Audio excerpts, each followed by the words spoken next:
But in today's session, we are looking at what does a high-performing leader do every day in their firm.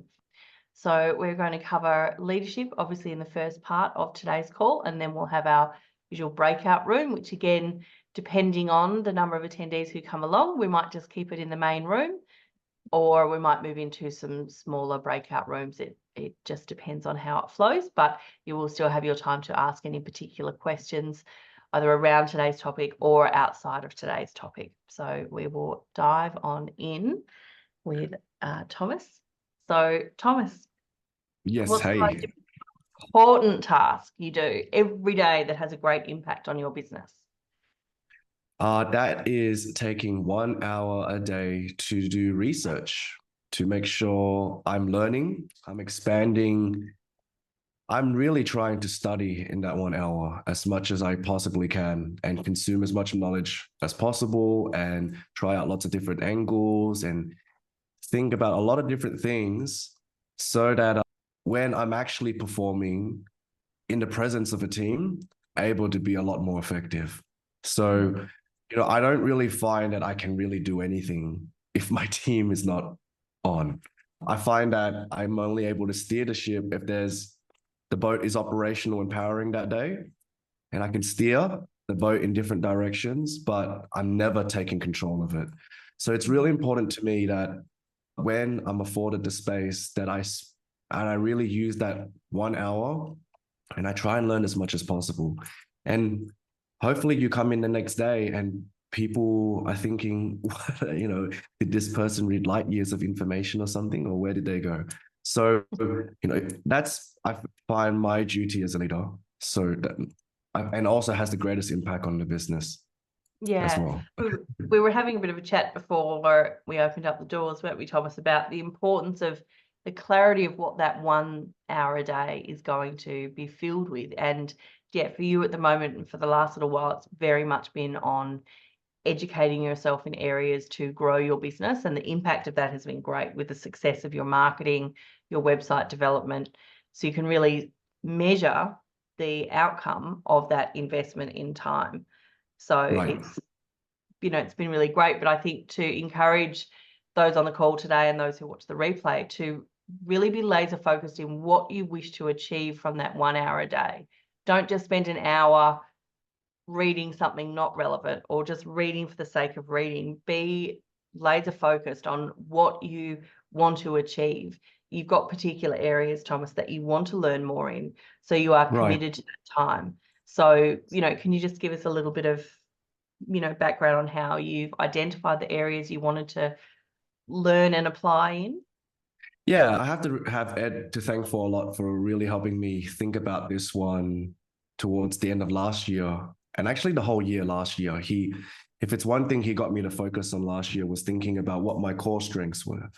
And I felt they were in marketing, human resources, technology, and the basic financials of the company. And in each of these areas, I actually enjoy learning and doing more of.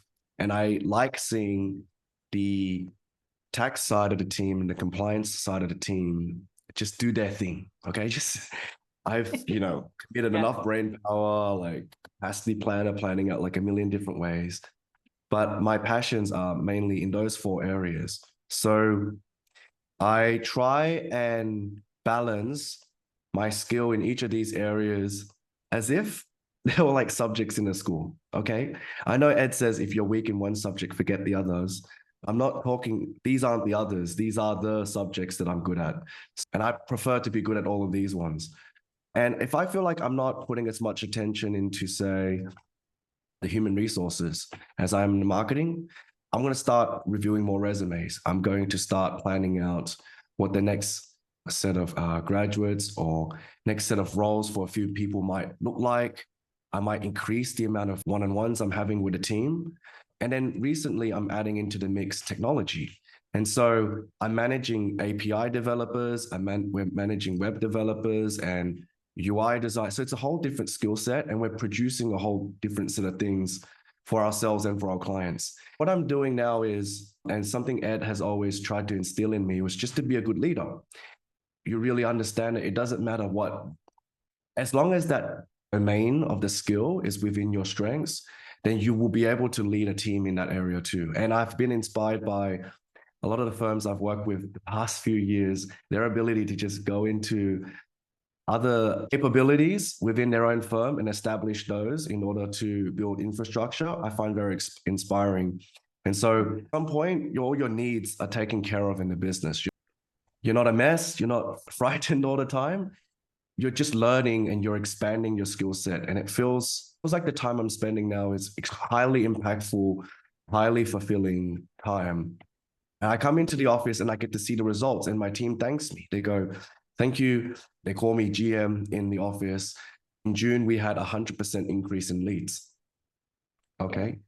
And I'm really happy about that. You know, I'm happy if they come to me, and I'm happy about talking to them about here are the potential graduates we're going to hire. They're all magna cum laude type people. And I'm selling them like I want the best and brightest into our company. You know, so these areas I find very fulfilling. So I find wherever I'm personally lacking now, regardless of the company, I would spend that 1 hour because I find that the company itself is just got all its basic needs met. So I'm going to chart, charting the way forward the way I know how. I think that's a great point. I remember when I first joined Wize Growth in our one-on-one mentoring program, Thomas, and you tasked me with writing my job description as the CEO, and I didn't like the task. It was hard. I didn't know. I had absolutely no idea what to put in that job description. And then we broke it down and you gave me a little bit of space to get over the pushback and really identifying what are the things as the firm owner, as the CEO or the COO or, whatever executive role that you have, what are the things that play to your strengths in that role? And then identifying what areas do you need to strengthen to deliver in your role? That can be a great way of working out what areas you need to develop your skills around and pick that one area to improve on over the next 3 or 6 months, maybe. It's a really great question that Ed put to you of where do you shine? If we think of how our team members work, when they're in flow, everything comes with ease and they can just move from one thing to the next. But when they come from a place of force, it's really uncomfortable. There's pushback. It feels rigid. It's not comfortable. So looking at for yourself and for your leadership team, how do you create a space of flow? And what are the things that create force? They may be flow for other people. So it's not to say that the things that Thomas shines in are necessarily the weakness of his leadership team, but there may be areas for them that they shine in. And Thomas doesn't. Thomas's senior client manager is fantastic in her role of overseeing the team and ensuring that things are done. That's not the area Thomas wants to be doing. So thank goodness he's got a great senior client manager in that position. Each partnership, you want to look at how you can create the synergy. You don't want to be same. You want to be different. So when you do your performance reviews with your senior team, looking at their strengths and weaknesses and identifying how they might support another to be in flow, really looking at that big picture and encouraging not just firm owners to have this, time in their diary to work on the business, but looking at your senior team in the areas that they need to be accomplishing. Thomas, we touched on this earlier too, didn't we? Of sometimes we still find our client managers or production managers are struggling to delegate the work, to push it down, but there are more senior things they need to be doing, non-billable but business development to do. So, we had some thoughts around how to overcome that obstacle. Yeah, you really firstly want to sit down with your managers, your team, and have them consciously think about their time quadrants, things that they should be doing for the long term and not doing for the long term. Because things that are quad A flow down through the firm from the partner. And so it's all well and good that we've done our own quad owners list. But now to do it with your actual managers is the actual execution. Okay. So that is the simplest way for you to be able to actually kill a lot of your quad activity items at once is to follow the same process with your client managers, because that exercise is designed to have people thinking big and a lot all at once and looking at things from an overview. So train your client managers to look at their time and judge it and critique it. And then once they can see their time, teach them about what it should look like. Okay. When you were a graduate, it looked like this. But as it evolved, it became like this. So guide them, be a mentor to them, teach them that now that you're a client manager, it means that you need to have time to lead. So you need to carve out a bit of this time, a bit of that time. Or how about the bottom parts of this production floor that is sitting on your plate? So encouraging them to make smart choices about what ends up on their plate is going to help. What you're doing is you're communicating to them your expectations as a leader for their role, rather than micromanage them about the things that they should be doing. Okay. So if you can teach them to understand their tasks the same way we've been taught to understand our task as owners, you'll find that now your team is being managed from the bottom up. And being managed from the bottom up simply just means your team has a brain, okay? And they're willing to use it. So that's the first thing, the audit, that has a lot of flow-on benefits, the audit. The second approach, okay, so that's like the carrot approach. The second approach I have is a stick approach. And the stick approach is, I'm just going to keep putting my foot on the gas on this marketing, and I'm not going to let it up. I'm very confident around how the human resources are flowing in and how our technology infrastructure can handle that. So I know as a leader what we could be doing.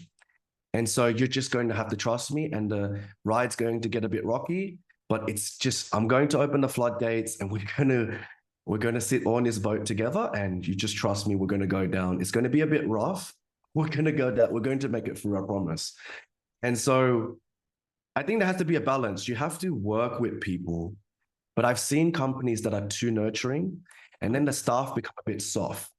All right. So then you got to be a bit tough, but you can't be all tough, because then there's chaos. So yeah, almost like it's a balance, yeah. isn't it, of building up the emotional bank account with your team members. We talk about that a lot with clients, but you also need to build it up with your team so that they trust in you as the leader, that the direction you're taking them in is with thought and consideration, and you've done the risk analysis and you're ready to give it a go. You know, sometimes as entrepreneurs and firm owners, we can have a crack at things that aren't guaranteed to work out, but at least we've given it a go, and we're continuing to try and shift the needle forward and keep on moving. Not every attempt works, but we pick ourselves up, dust ourselves off, and keep going. To have our team continue to come along the journey with us, we do need to, you know, make sure that we're communicating, over communicating with them, so that they have that faith and confidence that they'll trust you no matter what direction you go. Mm-hmm. Yeah. One of the other things we talked about earlier, it feels like we were all having this great chat before you guys all joined us, sorry. But as well as, so Thomas has a great idea and a great point too, when there's an area that he really wants to learn in and develop his skills in, that's what he's focusing his 1 hour a day on. But it may be for others. I know for me, I'm clear on what my goals are and what I want to achieve in the next 5 years. And so reverse engineering that down to, what do I need to achieve this quarter to be on track to that goal in 3 years? And then what do I need to achieve this month to be on track to that quarter's goal? And then down to the week and day. So that can be a big task. Some people prefer to start just from the beginning rather than the end. But as we talk about here at Wize, begin with the end in mind. You should all know your ideal lifestyle. You should all know your growth plans. Where in there are today's actions going to achieve it? So be really clear on that plan, and that's your one thing in your 1 hour a day to be working on. If it's not in alignment with achieving that goal, it's not for today. Maybe park it for 6 months' time or 2 weeks' time, whatever it is, but be really intentional with where that hour a day goes. Often we meet new firms, who come into the Wize fold, and an hour seems like such a long time, but really it's not. You've got 23 other ones in a day. We're asking for one of them to shift the needle in your business to achieving your ideal lifestyle. I'd give 5 if it meant that I was going to get there, successfully and sooner. So really, it's only 1 hour a day. There will be a little test at the end of this, how many people have their 1 hour a day blocked out in their calendar. So Thomas, I'd love to dig in a little bit more as well into the daily non-negotiables of a high-performing leader. Sure. So a really great framework, I've based my 5 daily non-negotiables around, probably is best explained by the Wize framework of daily non-negotiables. All right. And everyone can apply this. Okay. Once I heard it, you might be doing some of these already too. But the first one is your KPI dashboards at all moments need to be up to date and relevant to you.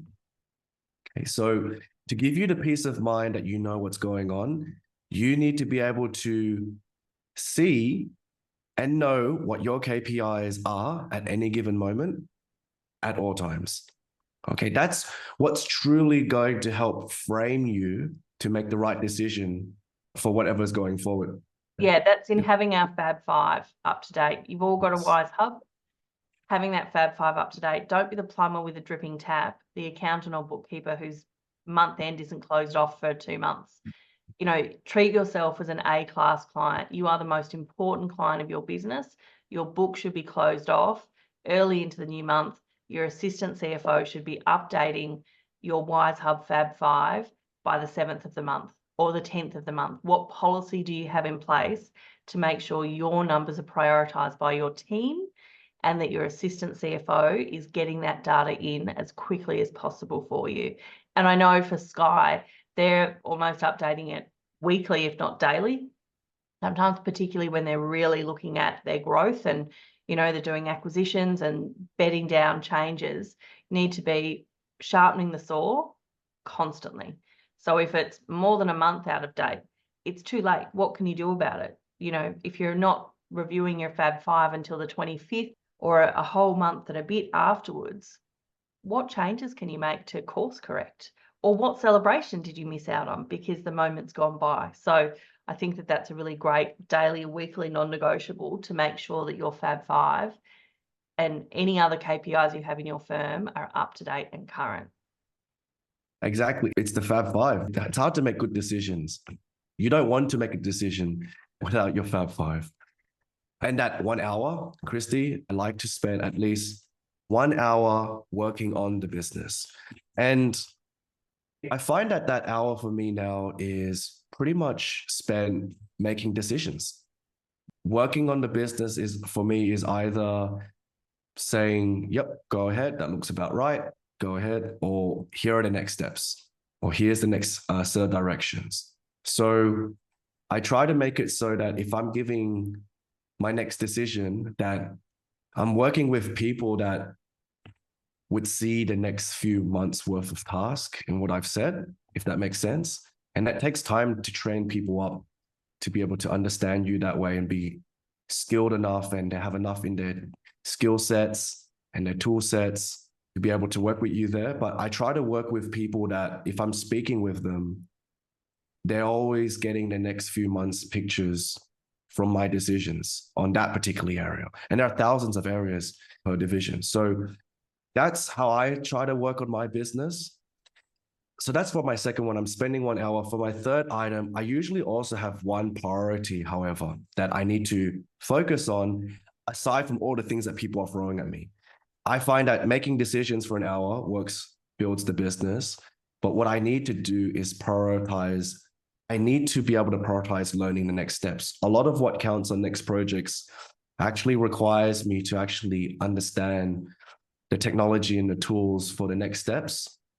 And if I come into the office and I'm not able to give someone the next set of instructions because they're finished with one phase of the project, then I'm not going to know what to do. So it could be taking a review over the AFR top 100 accountings list. Okay, I might look over the previous years and then see if the landscape's changed there. Has their services changed or industries changed? So I'm kind of just focused on that that's how I move the projects forward in my firm. Is if I can maintain my knowledge there, I can ensure that my research can inform the strategy, because I have a team that understands strategy now, and I just need they count on me for that research. And so for feeding your mind, I give myself freedom to learn about things that don't relate to moving a project forward. It's imprisoning to only learn about things that I needed to move a project forward. And so you need to get space outside of that. So I'm feeding my mind really with cooking. I'm reading about food. I'm looking at reading about hotels. I'm That is reading about Thomas's favourite subject, food. yeah, that's I want to be able to talk about something else. Okay. I I'm surprised you don't seriously, have software for restaurants. But it's it's a great point. I mean, okay, I watch a lot of things a lot. There's this one guy, and he just visits fine dining restaurants all around the world. And he's a Michelin chef himself, and he reviews it. And I find that very fascinating. I'm feeding my mind in another completely different domain. And I can't help but make relevancies between what they do sometimes and what we do in our industry, in that we can learn from how meticulous they are, how much they care about their customers, like how much control they display. That's really fascinating. So for me, feeding my mind is the fourth daily non-negotiable thing I do. And finally, it's energize the body. Jamie would say this a lot, and I would agree, and Ed would agree. Anybody would agree that it helps if in business you have the mental sharpness of an athlete. Okay, so if you have the mental sharpness of an athlete, things are very. See, what a person could do in an hour, the average person might take a month. So in a day, that person can get done in 8 hours what a person could do in 8 months. And I've seen a ratio that wide in my time mentoring too. You can move very quickly or you can move very slowly. And if you energize your body, I absolutely think it keeps you sharp. Okay. You need to feed your body properly, energize it properly, nurture it properly, and then be sharp. People need you to be there and switched on. If you're feeling any pain or yawning, it doesn't really inspire confidence in your team. They need you to feel absolutely fired up. The moment they call you, and it's in that 1 hour block that you're working on your business for them, and they call you, they need to feel like there was a really great reason they called you, because this person is about to say something to you, and you're going to be busy for the next few months. So you have that energy behind you. It really passes on to your team. Okay. And Ed would say your team is only 80% as energized as you are. If you want them to be 80%, you need to be 100%. If you want them to be 100%, you need to be 120%. And no one's 120%. Is his point. Yeah, it's a great point too, isn't it? And we talk about on a plane, the recommendation is put your oxygen mask on first. If you're not looking after your health, your physical health and your mental health with those last two, then you cannot be the leader that you aspire to be, really. If you're not running at your optimal potential, then you can't give to your team in the way that you want to. So really looking after yourself. And as a little tip for your Feed Your Mind, you can download the Kajabi app on your phone. I know a few people have already, and you can listen to all of your Wize resources in there. So you can have us in your ears while you're on your walk for 30 minutes or while you're on your jog. So you can be doing 2 of your daily non-negotiables together. But, just pick something that you really want to be feeding your mind with while you nourish your body. Russell. Russell is Well walking. done. Hey. I That's love it. exactly the person I was thinking of when I said Getting sharpness it of an done athlete. on the goal. Yeah. So thank you, Thomas. What would our suggested one thing be to make sure that they have actioned? And there might be, if you've done this, do this, or just all do this. What would you suggest? Yeah, I would suggest going to your calendar and starting there. Okay. Your calendar it's just the one place. Okay. And to help you, every night I set alarm about 10 minutes before the start of a new calendar event in the next day. And it will ring 10 minutes. And that means like you finish something and then you can go make a coffee and then the thing rings and you have to go back. Okay, so keep yourself accountable, prepare for the next day, and like you're going to win a match. Like the next day has to be like a match you're going to play. There is everything you could do to finesse the next day to make it to your advantage. And that's every day. Okay. And the degrees are very minor. At the end of the day, you might only be able to correct 1%. And that's okay. In your team, it feels like you're only changing 1% a day, 1 degree a day, rather. Okay. You're turning this thing like 1,000 times and it changes half a degree. Okay. And you have to make a choice. Do you really want to end up here? Because you will make half-degree changes for the next few months. So look at your calendar, find a space, be sharp, because at some point you will have covered all these basics that we've like teach in Wize. Okay. And you will be working on advanced things. And what does it mean to work on advanced things? It means working on something consistently that might be niche 1,000,000 times. And you need to know that you've made the right decision. So there's a lot you could be putting your mind to, okay? And so look at your calendar, find that you have the space in there for the reading, the exercise, the 1 hour on your business and on yourself. Yeah, so get those daily non-negotiables in your calendar, mark out that 1 hour a day. And if you've already done that, get really clear on what your one thing is that you're focusing on. What is your one project? And then reverse engineer that back down to the daily task that you're doing. So, you know, it's the start of a new quarter. For those of us in Australia, it's the start of a new financial year. What do you want to be achieving in this first quarter? In North America, what do you want to be finishing in this third quarter of the year before the run home to the final one? And then work it back, knowing that if you want to reach these sales targets, this net profit target, what do you need to be doing differently than you did in the last quarter? So there's a starting point for you. Okay. Thank you all so much for joining us today and have a great rest of your week.